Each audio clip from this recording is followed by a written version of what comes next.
గోదావరిలో స్నానం చేస్తే తరచుగా రుద్రలోకం ప్రాప్తిస్తుందని గరుడ పురాణంలో చెప్పారు. అంటే శరీరం విడిచిపెట్టిన తర్వాత భయంకరమైన పాపాలు పోయి రుద్రలోకంలో చేరాలంటే ఖచ్చితంగా గోదావరిలో వీలైనప్పుడు స్నానం చేయాలి.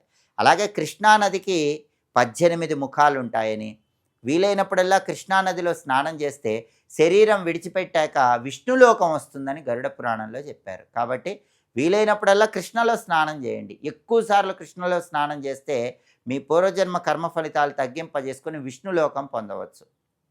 అలాగే తుంగభద్రా నదిలో వీలైనప్పుడల్లా స్నానం చేస్తే శరీరం విడిచిపెట్టాక బ్రహ్మలోకం వస్తుందని కూడా గరుడ పురాణంలో చెప్పారు. ఇలా ఒక్కొక్క నదిలో స్నానం చేస్తే ఒక్కొక్క ప్రయోజనం చేకూరుతుంది.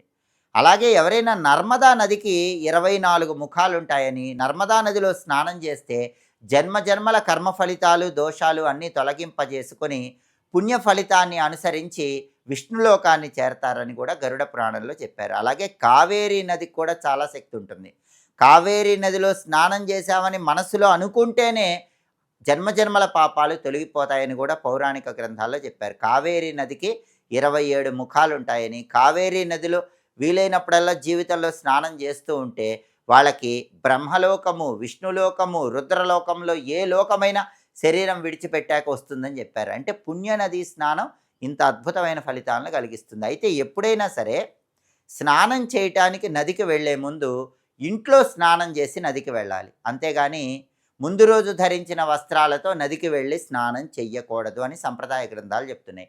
ఎప్పుడైనా నదీ స్నానం చేయాలన్నా, సముద్ర స్నానం చేయాలన్నా ముందు మీరు ఇంట్లో స్నానం చేయాలి.